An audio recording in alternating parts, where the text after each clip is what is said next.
कलाई कट सकती है पर स्वाभिमान नहीं। नमस्कार दोस्तों, आज हम बात करेंगे 1857 की क्रांति के एक ऐसे महान योद्धा की जिनकी वीरता और देशभक्ति की कहानियां आज भी लोगों को प्रेरित करती हैं।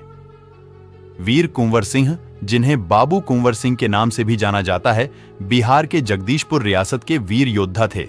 इन्होंने 80 साल की उम्र में भी अंग्रेजों के खिलाफ लड़ाई लड़ी और क्रांति की ज्वाला को पूरे देश में फैलाने में महत्वपूर्ण भूमिका निभाई। आज के वीडियो में हम कुंवर सिंह के जीवन, उनकी वीरतापूर्ण लड़ाइयों और 1857 की क्रांति में उनके योगदान को समझने की कोशिश करेंगे। इतिहास की ऐसी ही गहराइयों को समझने के लिए वीडियो को लाइक और चैनल को सब्सक्राइब जरूर कर लेना। कुंवर सिंह का जन्म 13 नवंबर 1777 ईस्वी को जगदीशपुर में हुआ। इनकी माता महारानी पंचरत्न देवी थीं। 1857 की क्रांति के समय कुंवर सिंह की उम्र 80 वर्ष थी। कुंवर सिंह का कद 6 फीट का था व नाक थोड़ी टेढ़ी थी। 1826 में कुंवर सिंह के पिता का देहांत हो गया और कुंवर सिंह जगदीशपुर के मालिक बन गए। इस समय जगदीशपुर की सालाना आय 6 लाख रुपए थी, लेकिन ब्रिटिश सरकार के मालगुजारी के नियमों के कारण बाबू कुंवर सिंह की आर्थिक स्थिति बहुत अधिक बिगड़ गई। जगदीशपुर पर 20 लाख रुपए का कर्जा हो गया, लेकिन फिर भी उनकी प्रजा के मन में उनके लिए बहुत श्रद्धा के भाव थे। 1846 ईस्वी में स्कूल बनवाने हेतु कुंवर सिंह ने मुफ्त में जमीन दी और साथ ही 100 रुपए अपनी तरफ से भेंट किए। उन्होंने जगदीशपुर में एक शिव मंदिर और टैंक बनवाया। कुंवर सिंह ने बंदूक चलाने व अन्य युद्ध कलाएं सिखाने हेतु बाहर से अनुभवी लोग बुलाए और उनके जरिए अपने सैनिकों को प्रशिक्षित करवाया। 1857 में हिंदुस्तान में कई जगह क्रांति का बिगुल बज चुका था। 3 जुलाई 1857 को पटना में क्रांति फैली। अंग्रेज इस क्रांति का दमन पूरी तरह नहीं कर पाए थे कि तभी 25 जुलाई को दानापुर में 7वीं, 8वीं और 40वीं फौजी पलटन के भारतीय सैनिकों ने क्रांति कर दी। अंग्रेज अफसर लायड ने इन क्रांतिकारियों को परास्त किया। क्रांतिकारी सोन नदी को पार करते हुए आरा की तरफ चले गए। 27 जुलाई सोमवार के दिन सुबह 8 बजे क्रांतिकारियों ने आरा में प्रवेश किया और कैद खाने के द्वार तोड़कर 400 कैदियों को रिहा कर दिया। बाबू कुंवर सिंह को इस बात की सूचना मिली तो वे 30 जुलाई को आरा पहुंचे और क्रांति का नेतृत्व अपने कंधों पर ले लिया। बाबू कुंवर सिंह के नेतृत्व में क्रांतिकारियों ने बोयल के बंगले को घेर लिया। गंगा नदी के तट पर कैप्टन दुनवर और बाबू कुंवर सिंह की सेनाओं के बीच युद्ध हुआ। इस लड़ाई में कैप्टन दुनवर मारा गया और बाबू कुंवर सिंह ने ऐतिहासिक विजय प्राप्त की। कैप्टन दुनवर की मृत्यु का हाल जानकर मेजर इंसेंट ईयर फौज सहित रवाना हुआ और 2 अगस्त को आरा के नजदीक बीबीगंज नामक गांव में आ गया। 3 अगस्त को मेजर इंसेंट ईयर ने एल स्ट्रेंज की मदद से बाबू कुंवर सिंह की सेना को परास्त किया। कुंवर सिंह आरा से रवाना हुए और जगदीशपुर पहुंचे। मेजर इंसेंट भी वहां आ पहुंचा। जगदीशपुर के निकट दिलावर नामक स्थान पर मेजर इंसेंट और कुंवर सिंह के बीच युद्ध हुआ। बाबू कुंवर सिंह को परास्त होकर जगदीशपुर छोड़ना पड़ा। कुंवर सिंह 40वीं पैदल सैन्य टुकड़ी के साथ सासाराम की तरफ चले। कुंवर सिंह ने सासाराम के पठानों को क्रांति के लिए उत्साहित किया और फिर रीवा की तरफ चले। रीवा में रामगढ़ और दानापुर के क्रांतिकारी भी आ पहुंचे। कुंवर सिंह ने रीवा के जमींदारों को क्रांति के लिए उत्साहित किया।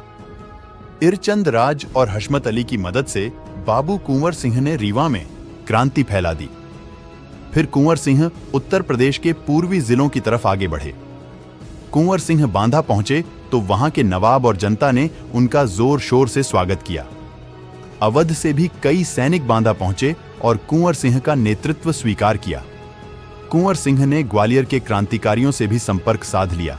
कुंवर सिंह सेना सहित कालपी पहुंचे और फिर कानपुर पर आक्रमण करने के लिए तैयार हुए। इसी दौरान आजमगढ़ में क्रांति हो गई, जिसकी खबर मिलते ही कुंवर सिंह आजमगढ़ पहुंच गए। कुंवर सिंह ने राजपूतों और पठानों की मिलीजुली सेना का नेतृत्व करते हुए अंग्रेज अफसर मेल्सन को आजमगढ़ के निकट उतरोलिया के जंगलों में बुरी तरह परास्त किया। वायसराय लॉर्ड कैनिंग ने परिस्थिति की गंभीरता को समझते हुए क्रीमिया युद्ध के विजेता लॉर्ड मार्क को 13वीं पैदल पलटन के साथ आजमगढ़ भेजा। इस वक्त कुंवर सिंह आजमगढ़ के किले में ही थे। अंग्रेजों ने आजमगढ़ पर तोपों से गोले दागे। कुंवर सिंह ने बड़े ही धैर्य के साथ युद्ध का संचालन किया और अंग्रेजी सेना के पृष्ठभाग पर आक्रमण करके उसे पीछे धकेल दिया। इसी दौरान लॉर्ड मार्क लागडेन और बेनविल की मिलीजुली सेना ने कुंवर सिंह की सेना पर आक्रमण कर दिया। कुंवर सिंह पीछे हट गए, लेकिन गाजीपुर के जंगलों में छापामार लड़ाई लड़ते रहे।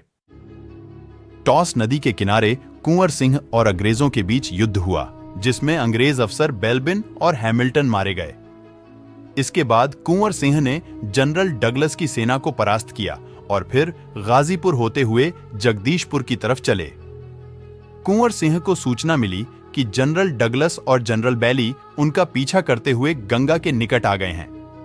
कुंवर सिंह ने कूटनीतिक से काम लिया। उन्होंने यह अफवाह फैला दी कि गंगा के घाट पर पानी कम होने से कुंवर सिंह और उनकी सेना नाव की बजाय हाथियों से नदी पार करेंगे। फिर उन्होंने कुछ साथियों को हाथियों के साथ पश्चिम दिशा में भेज दिया। अंग्रेजी फौज को लगा कि कुंवर सिंह हाथियों के साथ ही गए हैं, तो उन्होंने हाथियों का पीछा किया। कुंवर सिंह की सेना नावों से नदी पार करने लगी। इस बात की सूचना जनरल डगलस को मिली तो वह फौरन शिवपुर घाट पहुंचा। इस समय तक कुंवर सिंह की सेना ने तो नदी पार कर ली थी, परंतु सबसे अंत में वे स्वयं नाव में बीच नदी में थे कि डगलस ने गोलियां चलानी शुरू कर दी। कुंवर सिंह ने अपनी ढाल से गोलियां रोकने की कोशिश की, लेकिन एक गोली उनकी कलाई पर जा लगी। 80 वर्षीय कुंवर सिंह ने बड़ी हिम्मत से अपनी ही तलवार से अपने हाथ की कलाई काट दी ताकि हाथ सड़ न जाए। अनेक समस्याओं के बावजूद 22 अप्रैल 1858 को कुंवर सिंह जगदीशपुर पहुंचने में सफल हो गए। जनरल ली ग्रांट फौज सहित आरा से रवाना हुआ और 23 अप्रैल को जगदीशपुर नगर को घेर लिया। इस घेराबंदी में अंग्रेजों के साथ सिख सैनिक भी थे। बाबू कुंवर सिंह ने कूटनीति से काम लेते हुए जंगलों में प्रवेश किया। ली ग्रांट को सूचना मिली तो वह भी जंगलों में आगे बढ़ा। बाबू कुंवर सिंह ने छापामार युद्ध प्रणाली अपनाई और पहाड़ों में नाकेबंदी करते हुए अंग्रेजी सेना को चारों ओर से घेर लिया। फिर कुंवर सिंह ने अंग्रेजों पर आक्रमण किया, जिसमें ली ग्रांट मारा गया और कुंवर सिंह विजयी होकर जगदीशपुर लौटे। नगरवासियों ने उनका भव्य स्वागत किया। लगातार युद्धों से कुंवर सिंह के घाव विषाक्त हो चुके थे। अपनी मातृभूमि को अंग्रेजों से मुक्ति दिलाकर 26 अप्रैल 1858 को महान स्वतंत्रता सेनानी बाबू कुंवर सिंह परमार ने देवलोक गमन किया। अंग्रेज लेखक जॉर्ज ट्रिबिलियन लिखता है कि यदि कुंवर सिंह की उम्र 40 वर्ष कम होती तो हमें आरा की रक्षा करने में कहीं अधिक कठिनाई होती। हमें अपने आप को बहुत सौभाग्यशाली समझना चाहिए कि वृद्धावस्था ने उसकी सैनिक शक्तियों और साधनों की दृढ़ता को बहुत कम कर दिया था। आज के इस वीडियो में बस इतना ही। मिलते हैं अगले वीडियो में। जय हिंद, जय भारत।